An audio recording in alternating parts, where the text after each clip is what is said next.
Mic check, mic check. All good, working well. Okay. Let's give everyone another couple of minutes, Tone, before we start off. If you can post the space from your account as well, that would be great. Hey, should I retweet the other one? I thought I did retweet it already, didn't I? Just another tweet saying, Okay. hey, we are... Why is it asking me to join? Okay. Co-host, accept co-host. Let me go to my account. Let me see. All right, cool. All right, Leah, let me retweet again. Hope Joe Colasari can join today. Sorry? Hope Joe can join. I would love to hear his thoughts. Really. I did message him. I hope he can make it.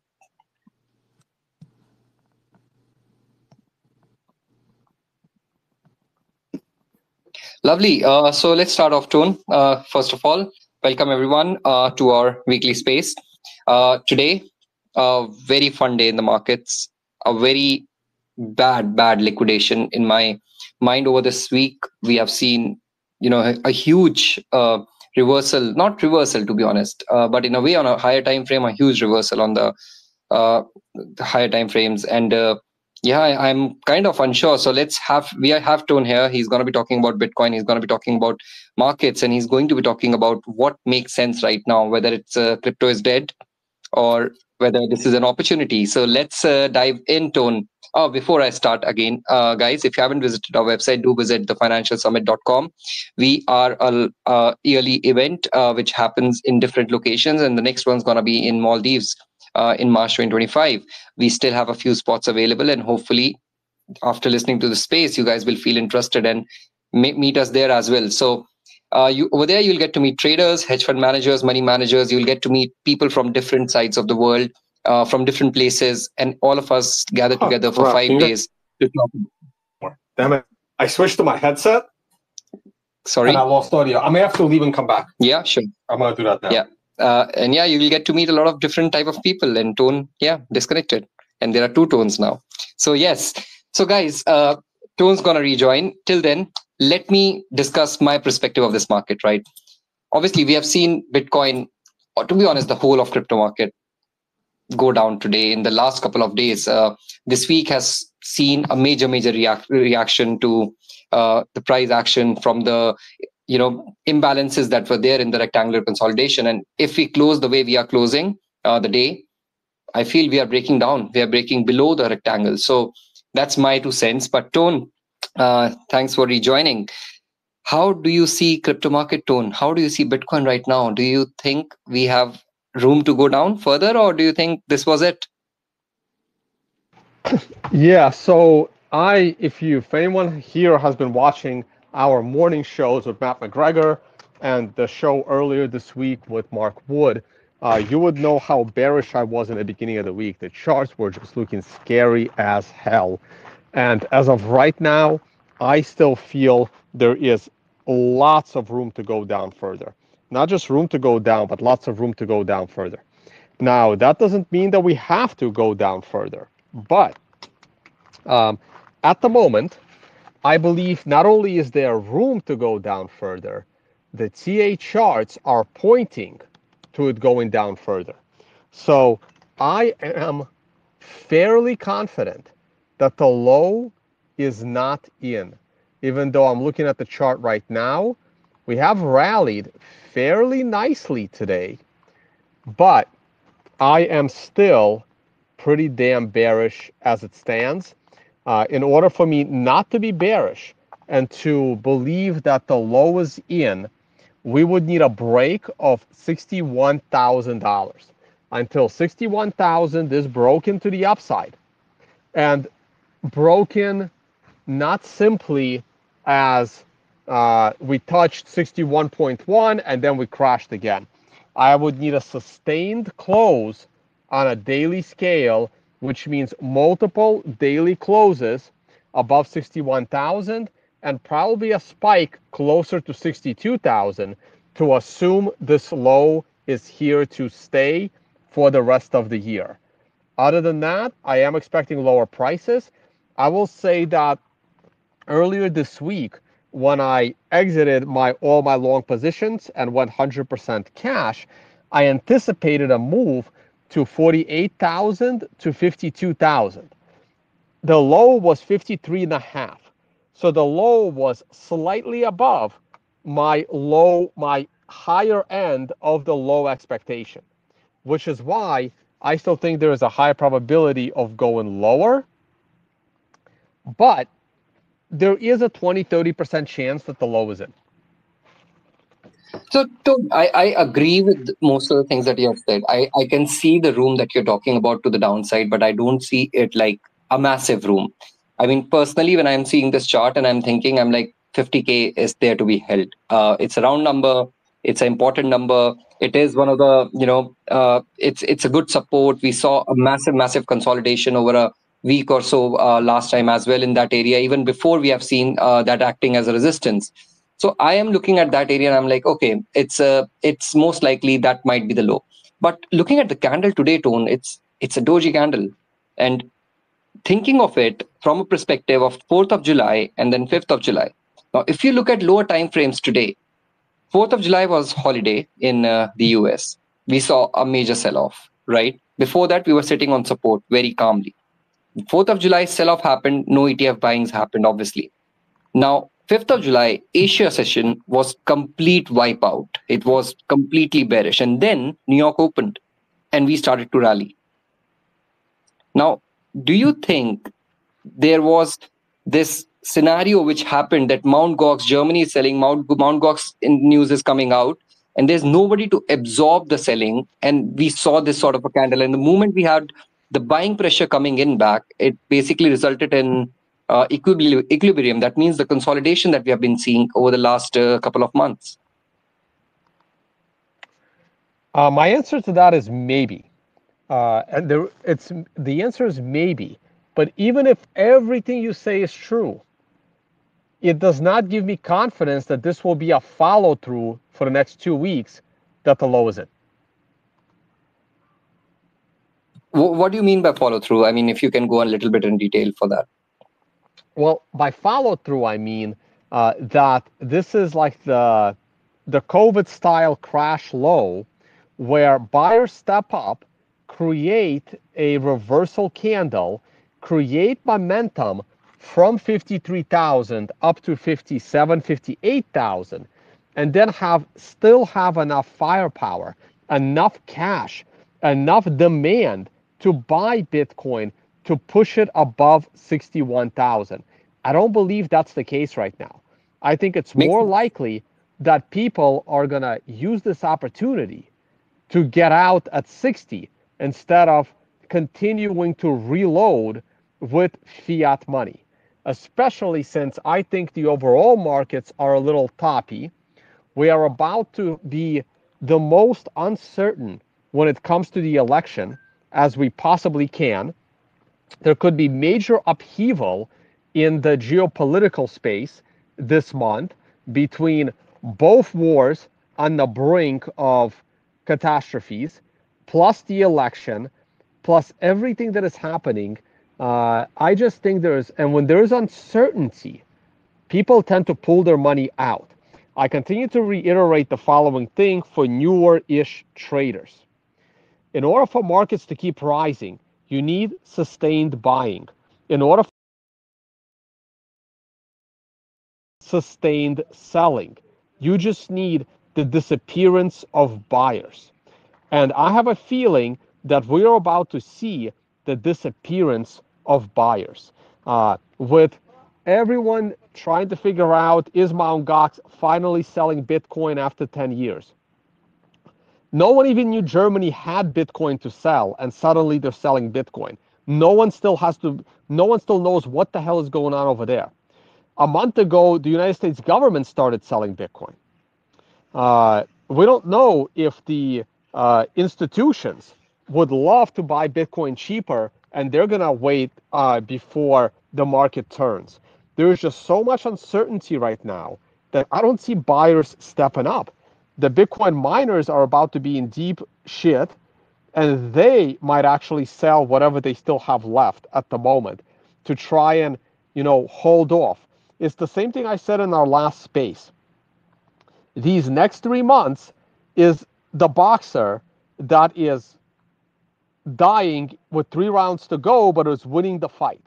He needs to stay on his feet somehow, and he will win the fight. That's Bitcoin right now.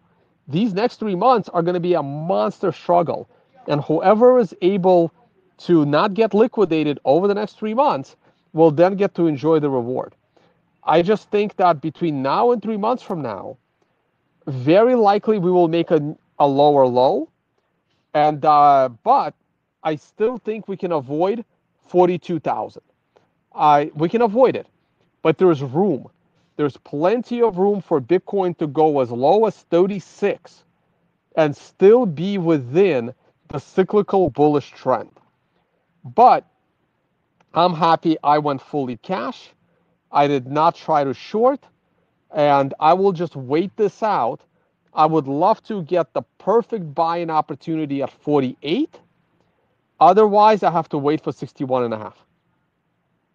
No, that's your plan. That's your plan. I mean, it sounds good. I'm just, yeah, for me, I'm personally, I mean, if I'm looking at the markets right now, all I'm thinking is, you there? Yeah, can you hear me? Guys, can you hear me? Like somebody with some so sort I of... don't hear you.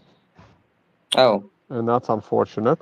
And there are no other speakers, so I don't know if it's me or not. It is you. Guys, in the listeners, if you can share emoji or something so that I know if DM me on Telegram? Okay, everyone else can hear me. Don't... Yep. 1 second, guys. Sorry. Okay. What's going on here?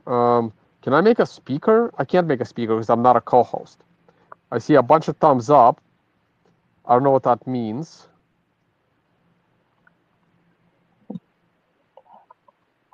Okay, here we go. Okay, I will rejoin. Thank you, Tone. At last, he read my messages. So let him rejoin, guys. But yeah, I mean, how I'm looking at the markets right now, there's a lot of potential. I mean, I can see areas which are of interest to me. Even this area, like the way the candle is kind of forming right now on the daily, I am a price action trader. For me, this... Yeah. Sorry, I was talking about what I see. Yeah, what I see. And the way this candle is forming, I mean, if we can close today in a bullish candle, you know, after taking all this liquidity from the previous low, I'm loving it for now. The next route for price should be to take the liquidity higher up, which would be around 63,000. So break above that, I'm bullish. Anything below that, yeah, still thinking what's going to happen. But yeah, the daily candle right now, as of now, is beautiful. Like from a bullish scenario, I would love this candle to close a little bit higher or even over here and see some sort of reaction tomorrow.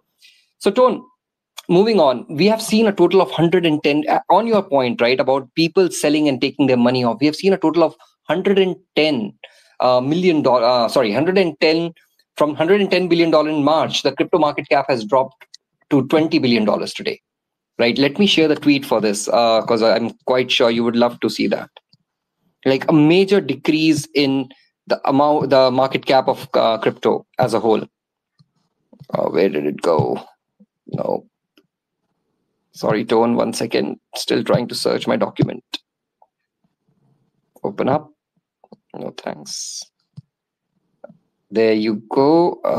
Lovely. So it's in the space now, Tone. So we have seen a market aggregated realized value of net positions dropping massively in this consolidation as it is. And it's visible that there are more sellers than buyer at the current price. How do you see ETF holders reacting in this scenario? Because they will have their say and they're not far away from being in negative positions.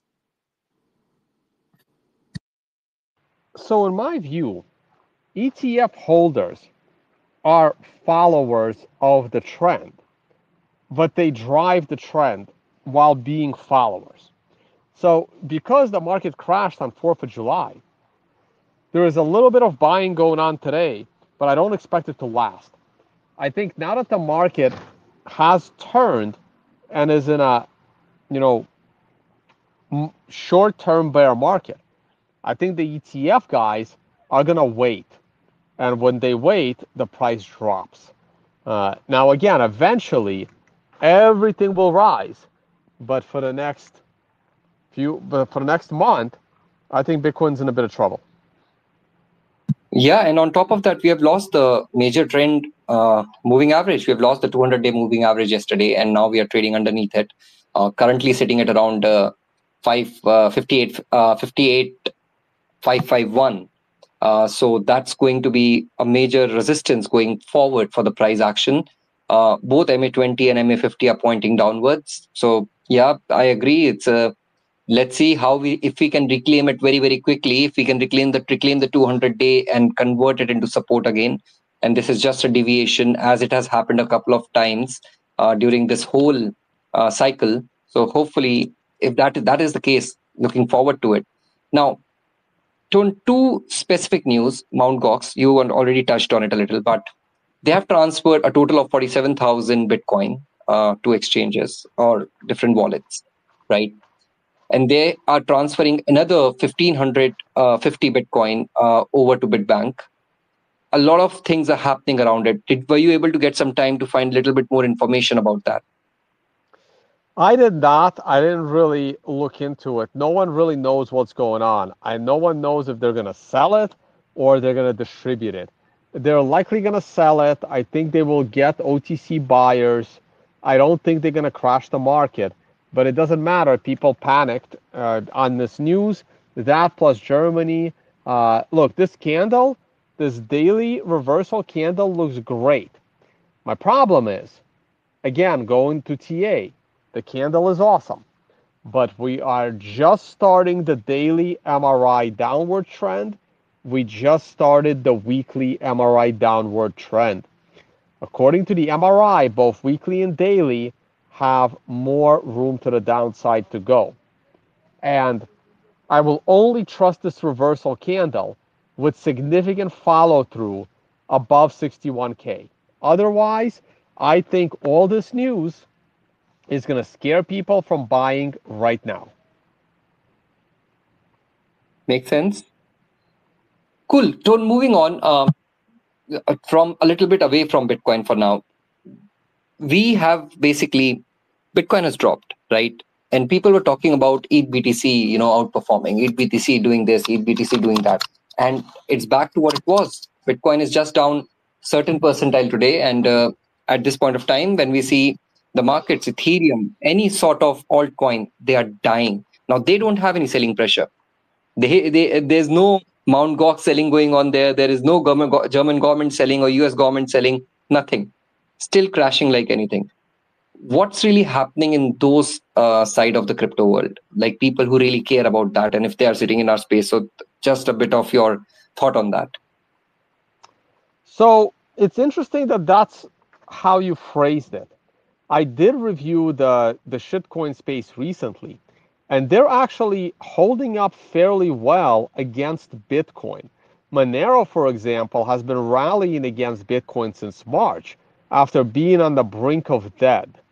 Litecoin has been, it's down this week against Bitcoin, but it's been steady for the last month or two. And Litecoin versus Bitcoin is going to hit a weekly MRI buy next week. BNB is holding steady after rallying since December of last year. And the best performer against Bitcoin, Solana, actually went up over the last 2 weeks.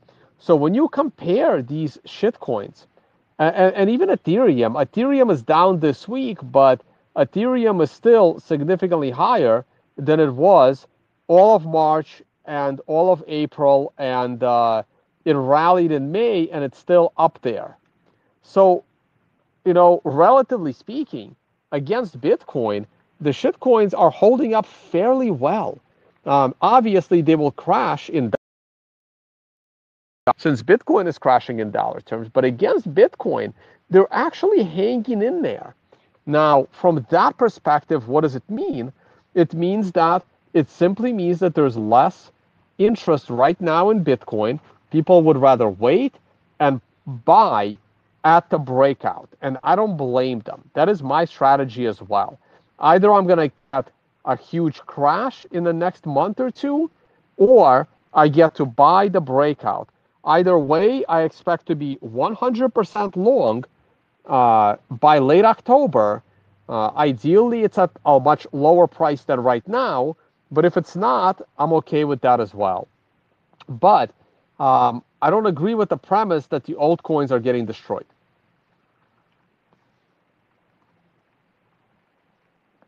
Sorry. And I don't hear. No, Okay, no, there I you go. was there. I was trying to unmute myself, and Twitter decided to be funky. No, that's. I mean, how I'm looking at it, Tone, is like, see, at the end of the day, obviously, when we look at price action, most of the charts we look at are dollar terms, right? Bitcoin has been consolidating. It's been in a very nice consolidation, whereas altcoins, some of them are literally 80% down from their peak. I think that's normal behavior for them. But yeah, for me, it's like Solana, hands down, Solana has been performing. Like even today, Solana is up 6%, whereas the whole market was bleeding. Solana was very, very strong at that point of time. Now, moving on to liquidation events, right? So, Tone, would you believe if I told you today was the biggest liquidation event after FTX in 2022? So I would not be surprised. That is actually not surprising to me. Considering how much Bitcoin has fallen in the last 3 days, but not just that. It's not that it fell a lot in the last 3 days. It's just that no one expected Bitcoin to be entering this bear market, I guess, aura, or for the lack of a better word, right? This bear market fear at this point in time, based on the time since the halving, and usually Bitcoin is rallying at this point in the cycle, in the time cycle. But instead of rallying, is breaking very critical support. And I think too many people expected it to be up. Let's just say that the liquidations that took place during the FTX collapse, there were probably less of them, but they were higher leverage positions. I think a lot of people went in 5x, 10x, positions when Bitcoin was down at 20,000, and then FTX, no one thought it would go to 15. And that's why people took on higher leverage. This time around, I think there was a lot more positions, but they weren't as leveraged. I don't think people were being degenerate with 10x, 20x, 30x. I think they were low. They were like 3x positions, 4x positions, 5x positions. And these positions, but they've been that kind of leverage since Bitcoin was 63, 64. And these are the positions that were getting smacked down. It's they just barely went into that. So that's kind of my view on it. And so it's a very, very different type of liquidation. And I think people that just got liquidated have the ability to recover. People that got liquidated in FTX are similar to people that got liquidated in the COVID crash. They didn't have much of an ability to recover because they didn't even consider it going that low. But this time around, I think there were a bunch of liquidations, but these same people still have money in the bank to go in again. They're just gonna wait either till it goes to 40, or they're gonna buy the breakout. And that's what I'm doing as well. I just didn't get liquidated. You don't play futures much, right? You basically prefer spot or very low leverage futures. That's correct. I don't do it right now, and only because I will one day go back to proper trading, but that will be the day where I'm not going to be doing spaces every week and YouTube videos every week and, replying to people's messages. I think I've decided that I'm not going to try to be an influencer and a trader at the same time. I have to choose. And eventually, sometime in the near future, it may never happen again. I may never be a trader again. And that's fine. I'm okay with that. I don't really care. It's not like I make money from this anyway. I don't know what I'm going to be doing next year. I'm going to completely overhaul the events and the conference business. And I've been promising massive changes, so we'll see. But I just don't want to be a trader and a public figure. I don't want to do them both at the same time. Some people can do it. I choose not to do it. That's my choice. As long as I am a public figure, I will not be a trader. If I'm a trader, you're not going to know what I'm doing. It's going to be one of those two choices. Maybe a handful of 20 people will know what I'm doing, but that's probably how far the list will go. Yeah, guys, So no, I am not taking on any leverage position. So guys, we'll start a petition that Tone does not leave being a public figure and go into trading. I'll start it off. You all can sign it whenever you are free, because we just love his thoughts. And if he's not there, who's going to teach us? So moving on to minor capitulation, capitulation, sorry. We have, at this point of time, Tone, I've just shared a tweet. Bitcoin network 2 true hash rate drawdown is at its lowest. It's basically the same as it was during the FTX collapse.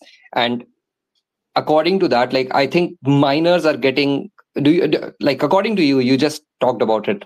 You feel that the miners still have a lot to sell, but this sort of a drawdown in hash rate, do you think that also signifies that maybe they are getting closer to the end? Like maybe they are kind of coming to a situation where they'll be fine after this?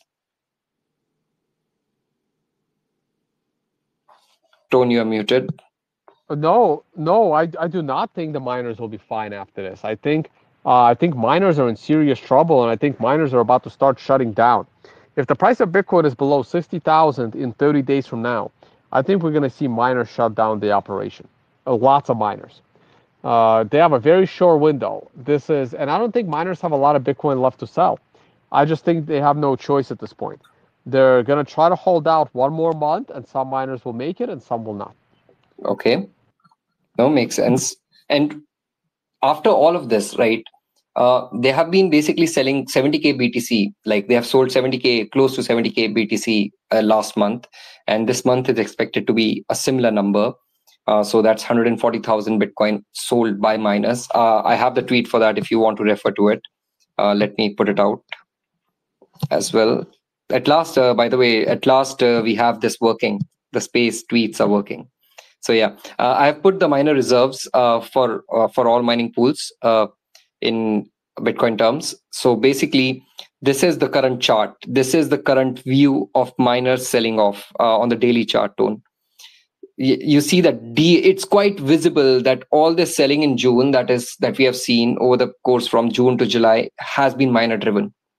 And once that is off, do you think once they are done selling, that would be the bottom of the market, no matter what price it is?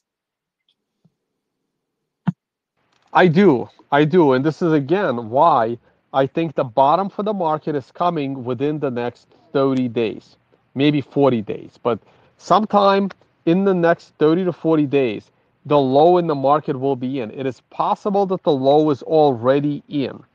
But until it proves it to me with a move above 61.5, I can't assume that the low is in. I have to assume that there's a lower low coming. But I do think the low is within survivable distance for anyone running an operation. They just have to hang in there for a few more months. No, 100%, guys. I mean, if you are into high leverage trading, remember, don't go cross leverage, number one. Be isolated leverage. So even if you get liquidated in one position, you're still good. On top of that, this is the market. 30% drawdowns in Bitcoin is normal in a bull market, right? This is not saying Bitcoin is bearish right now. Yes, it is bearish on the secondary trend, guys. It's not bearish overall. Look at the bigger picture, zoom out, go to a higher time frame, and you will see what's happening. And we are having, from TA perspective on the weekly time frame, the only thing I've been talking about is that inverse head and shoulder that has been forming. And now we are looking primed to form that right shoulder. The whole volume profile is looking amazing, Tone. Like we have seen the decline in volume on the left shoulder, little bit of volume coming in on the head. And now the volume is going to start to kick in. So it's looking good. And the target obviously is pretty high. So this is not your 10-day trade. This is going to be a long-term position. So yes, that was it from me, Tone, for Bitcoin and the crypto market. Anything you want to touch touch on, because I've covered a lot of things and maybe I've skipped something. So anything that you want to highlight? No, the only thing I would potentially still highlight is that we're going to move on to the S&P 500. So this is a good transition. The S&P 500 and the NASDAQ are both on MRI tops this week. Also with this big blow-off top in Tesla and the top being already made in NVIDIA, I think there is a high probability. Tone, we lost you. But I think he was trying to say there's a high probability that we... Tone, you there?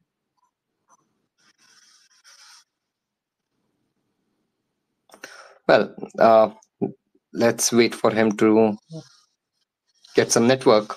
But I think what he was trying to say is that, yes, there is a high probability that this might be the top in all indices, whether it be NASDAQ, S&P. It's looking pretty good place for the market to see show us some sort of correction in this area. And yeah, I mean, like over the course of the last few days, I have been looking at the NASDAQ chart over the daily time frame, and I literally had this plan that we will see a move higher, but I think it's getting exhausted. It's still strong. We have seen three Marubozu candles, so that's a three white soldiers pattern that has appeared on NASDAQ, but how long it's going to last, let's see. Let's wait and watch. So let's wait for Tone to rejoin, guys. Sorry about that.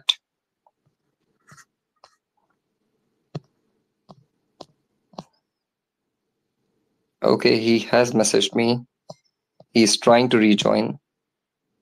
Let's hope so.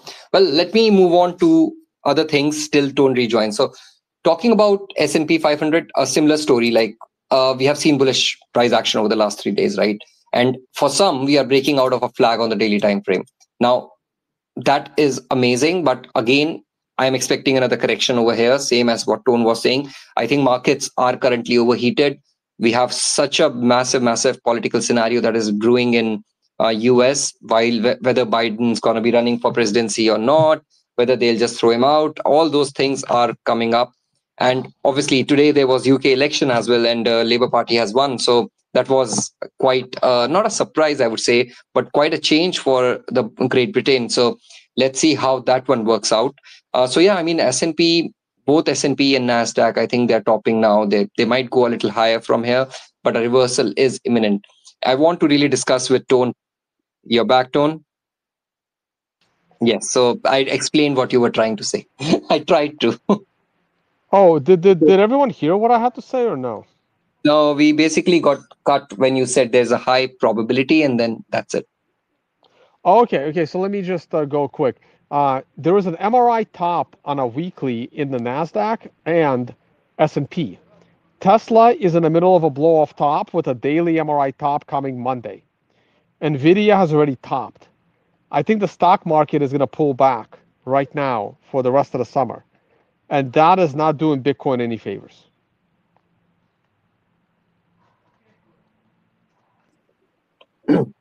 One second, Tone, sorry. Okay, so did you guys hear that? Yeah, we heard you. Sorry, I was trying to do something. Yeah, I mean, I agree with that, Tone.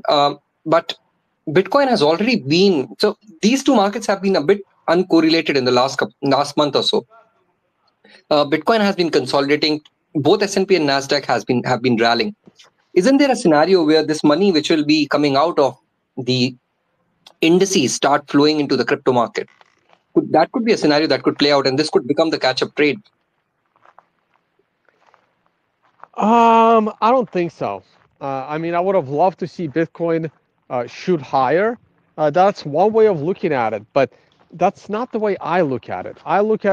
I always look at the markets with a slightly more pessimistic lens because that's what's going to save you money.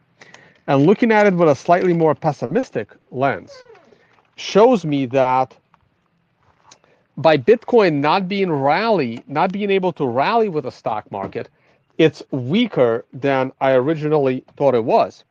And now if the stock market turns, that could potentially cause even more weakness. Yeah, like I said, there's two ways of looking at it. One of them is, well, is going to be a counter trade. Money has to go somewhere. That's also, I don't want to contradict myself here, but I've always said money has to go somewhere. This is why I have, for the last decade, or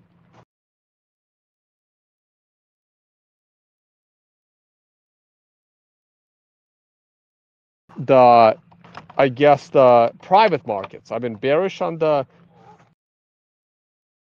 Tony, your network is really bad. You're getting disconnected again. the private sector, which is things like gold and S&P and Bitcoin, and that's the private sector, versus the public sector, which is government bonds, and real estate is sitting somewhere in between.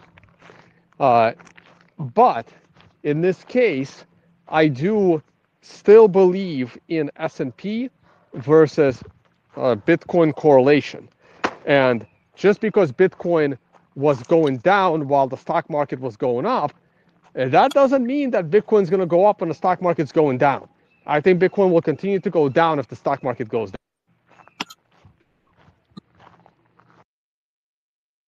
Fair point, Tone. I mean, it is. There are two options. One of them will happen. Crap, don't hear you. Can you hear me now? Guys, can you hear me? Spaces are playing up today. Listeners, if you can hear me, can you give me a emoji, please? Okay, no emojis.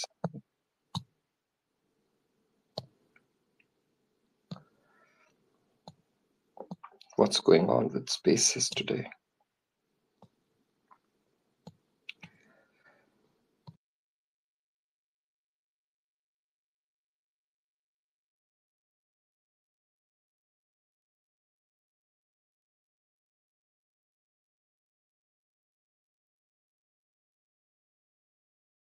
Guys, can you hear me? This is crazy bad. Can hear you, can do. Thank you. Thank you, Sylvia. Sylvia, right?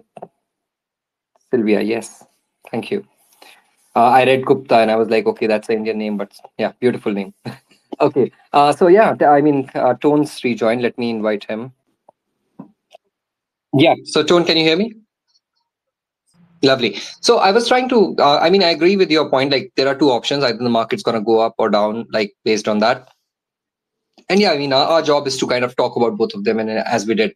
And now going on to Tesla, Tone, like last week, this time, you, me, and your friend, when you were in a Tesla and he was driving, I think you were in a Tesla, we were discussing Tesla. And I said, it will melt faces. And it has exactly done that. Obviously, it is a smaller view over just the last week or so, but what a rally this was.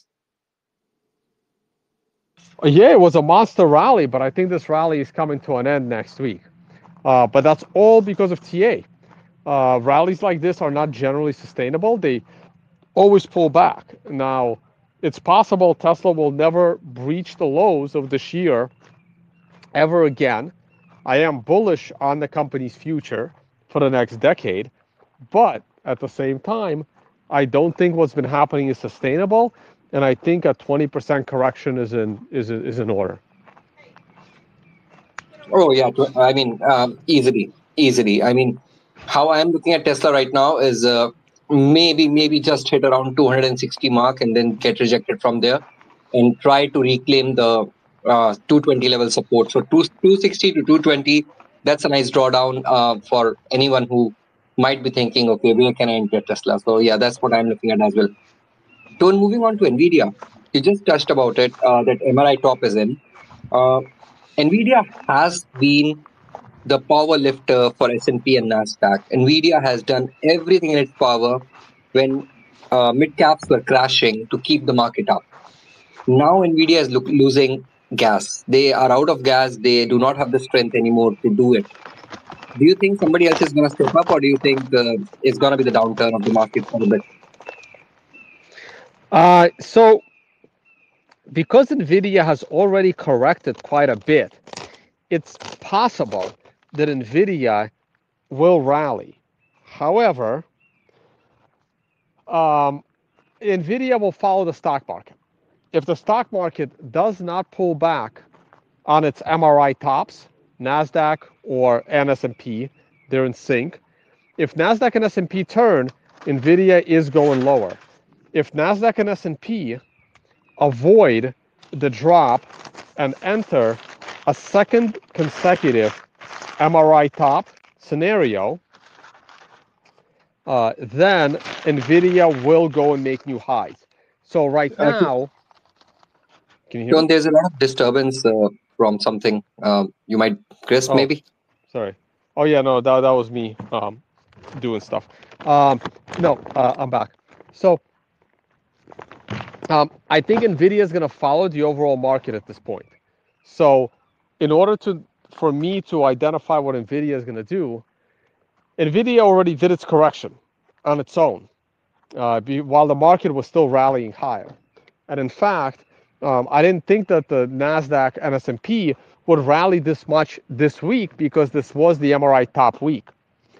And that's probably what prevented NVIDIA from going below $100. That's probably the only thing that saved NVIDIA is the fact that the market rallied and made new all-time highs on the MRI top week and month as well. This was also an MRI top month right now that just started in July. So if the stock market continues to rally higher and ignore the weekly MRI top, because the monthly MRI top is just starting this month, so we can have a monthly MRI top coming in later this month, not today, then NVIDIA can rally to new all-time highs.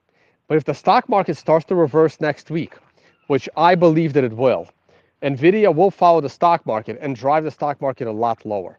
So NVIDIA is about to behave as a higher beta to the stock market. So if the stock market rallies next week, NVIDIA is probably going to new highs. If the stock market corrects next week, I can see NVIDIA going below 100. Okay, fair point.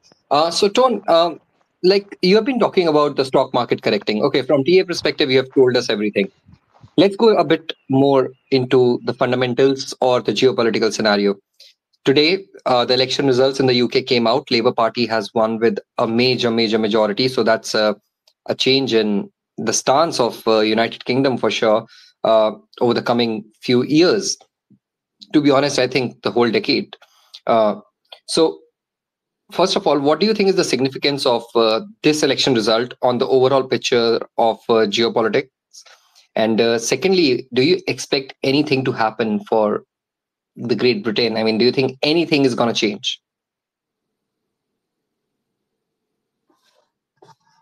You're muted, Tone. How big was Labour's majority? Well, they got 431 seats and they required only 300 odd. 431 out of how many? I think 650. Okay. They didn't get enough seats, unfortunately, to really prove to the world that Labour and the Conservatives are one and the same uniparty like they are in America. So absolutely nothing will change. There is still enough Conservatives in the UK Parliament for Labour to blame why they can't get anything done on the few Conservatives. No, so the thing nothing's going to change. Sorry, let me correct myself. Not correct, but let me go. So Conservative Party got only 121 seats overall. There was a change of 250 seats that were held by Conservative Party, and they all went to Labour or Liberal Democrats. So Conservatives have lost a lot of seats. They lost a lot of seats, but they didn't lose enough seats. If Conservatives had less than 50 seats, then people would realize that Labour was equally as bad as the Conservatives. But now they still get to blame each other, and they mostly get to blame Nigel Farage and the UKIP or whatever the new party is that he's a part of. Either way, don't expect anything to change. It's all going to be business as usual. They will still be supporting Ukraine. They will still nothing will change over there. So yeah, it doesn't matter. The only election that's going to matter is the U.S. election coming up. That's the only election that matters. Even the French election is not going to matter all that much. Even if Marine Le Pen wins, she's a little bit better, but she's not significantly better. she's going to be no different than Meloni over there in Italy. It's all pretty much the same stuff. So we all have to sit there and wait on the U.S. election. On the US election, tone, just breaking news came out. Joe Biden has basically insisted that he is staying in the race and will even beat Donald Trump again in 20 again. So yeah, why does it say again in 2020? Yeah. We will see how that goes. Again, I think there's going to be some craziness going on with the U.S. election starting at the end of this month, and we're going to have some interesting spaces happening in August. This guy Tone. So his statement, I would love to read it. So his statement is, well, let me say this as clear as I can. I'm staying in the race. I'll beat Donald Trump. I'll beat him again in 2020. Okay, and then somebody Right. then he says, by the way, sorry, and we are going to do it again in 2024.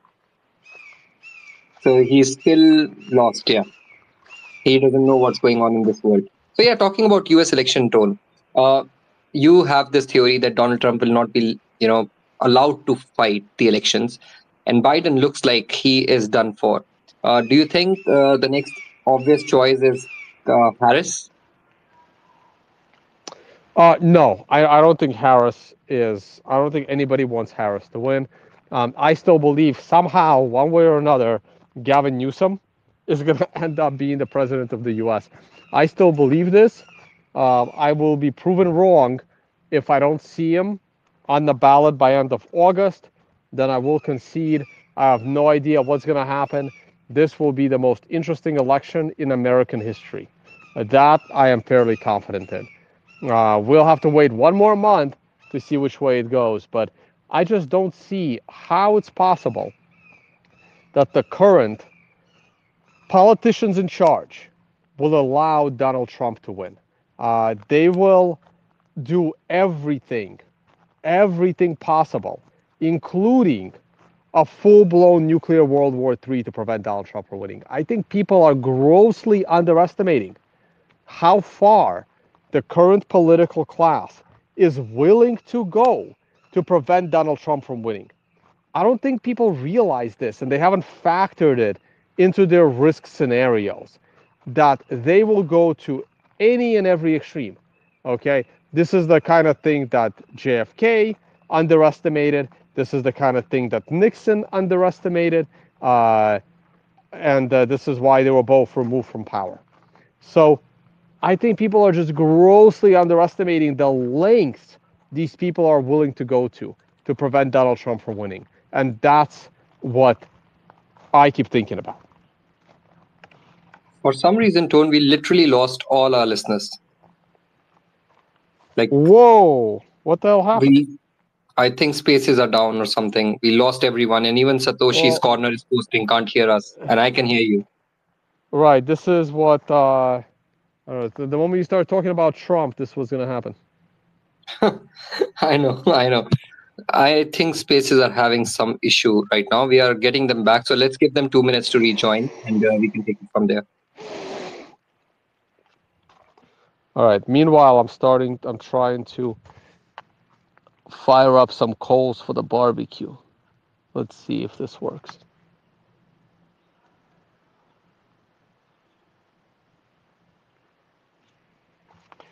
All right. Let's see if people are coming back.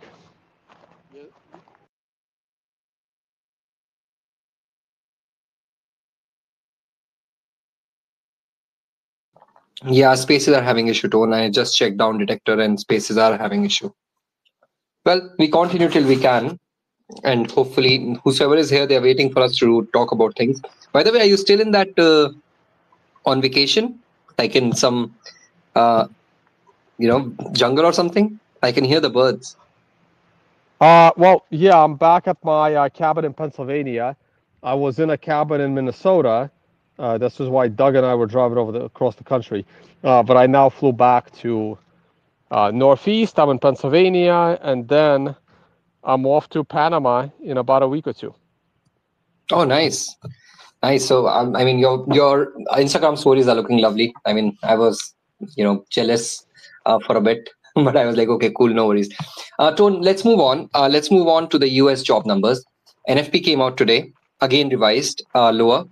Tone, first of all, can you explain to us what does this thing mean, revised lower or revised higher? Could you first explain and then talk about the numbers? Sure. So revised lower usually means that the numbers that were originally reported are not actually as bullish as they were reported. So the job numbers is how many jobs were created, and the current Biden administration has constantly been lying about these numbers, and they're always telling you that all these jobs were created, and then a month later they revised them lower, saying, oh, we made a mistake, not as many jobs were created as we expected. That's basically what it means to revise the numbers lower, and that's pretty much what they've done once again. So everything points to driving the stock market higher. You're talking the market higher. That's what they like doing. Yeah, I mean, today also the numbers came out, the market started to rally. It's been happening every time. I'm trying to see comments, Stone, whether people can still hear us or not. Okay, Satoshi's Corner is saying keeps cutting off after a few seconds when rejoined. Okay, looks like some major issue happening with the spaces, Stone. No worries. Let's cover the last topic, Stone. Well, if it's being recorded, as long as it's being recorded, people can just re-listen. Yeah, that's true. It is being recorded. Hopefully they can listen to it later. Now, numbers, NFP came out, markets rallied. Even during the start of the week, numbers came out, markets rallied. Now, we are saying that they are playing around with the numbers, but the Fed has been very consistently saying that they rely on these numbers. How much impact do you think it's going to have on the Fed to make their decisions going forward then? Well, the numbers that they kind of play around with, the numbers that they play around with, those numbers don't really affect the Fed all that much, right? The Fed is looking at the unemployment rate. Unemployment rate is a lot harder to mess around with. Unemployment rate is also not that sensitive. So these are not the type of numbers that are going to matter to the Fed. So that will be fine. I still believe the Fed will lower rates one time in September, something that I said, way earlier this year. One, interest rate lowering coming in September, because doing it right before the election is too suspicious, and doing it after the election makes no sense unless the market crashes on election results. So one, interest rate lowering. I think, what's his name? I think Powell would rather have Biden back in office than Trump. I think everyone would rather have Biden back in office because he doesn't know what he's doing, and then everyone thinks that they can do whatever they want. And I think there'll be one lowering. No, yeah, I mean, slowly, steadily, I'm accepting the fact as well that there will only be one cut. But even though Fed's own analysis is kind of saying that they will do two cuts, like they're pricing in two cuts. Now, talking about Powell, he had a speech on 2nd of July, and these are the few of the comments that he made. So I'd just like you to kind of tell us what you think about them. Number one was the trend of disinflation appears to be resuming. They need to be more confident about reducing rates. Fed doesn't see 2% inflation as this year or next year. We all knew that. The main point that was here is that 4% unemployment is still very low unemployment rate. Now, what do they expect? They expect it to go to 7%, 8%? No, it's not that they expect it to go to 7, 8, 8%, but if the unemployment did go that high, they would have a reason to lower the rate. So with an unemployment rate of only 4%, they don't have a reason to lower the rates. That's all they mean. Okay, makes sense. Yeah, I mean, these were some of his comments, and looks like it's the same old story. There's nothing new coming out of Powell's mouth. There's nothing new coming out in the market, and still the market just want to rally. And yeah, I mean, it's kind of confusing, but it is what it is. So, Tone, looks like we have lost most of our listeners, and we have just 10 left. And I'm out of topics as well for today. So let's call it a day. Anything you want to add before we end this space today? No, I think we're okay for now. We'll try to do one next week. I have a little more free time, so maybe we'll Lovely. do one. Well, we're not going to do it this Sunday, but yeah, their CPI numbers are probably going to come out next Wednesday, right? So definitely let's We do can a do it space on then. Wednesday. Yeah, we can do it on Wednesday. That's perfectly fine. And then we can have one midway through the week. Let's definitely shoot for Wednesday with the CPI numbers. Okay, cool. I've added it to my list, and it will be done. Lovely, Tone. Thanks a lot for your time. Enjoy your barbecue. Have fun, and talk to you on Wednesday then. All right, sounds good. Later. Thank you, everyone, for bearing through this pain. Hopefully, next case is better.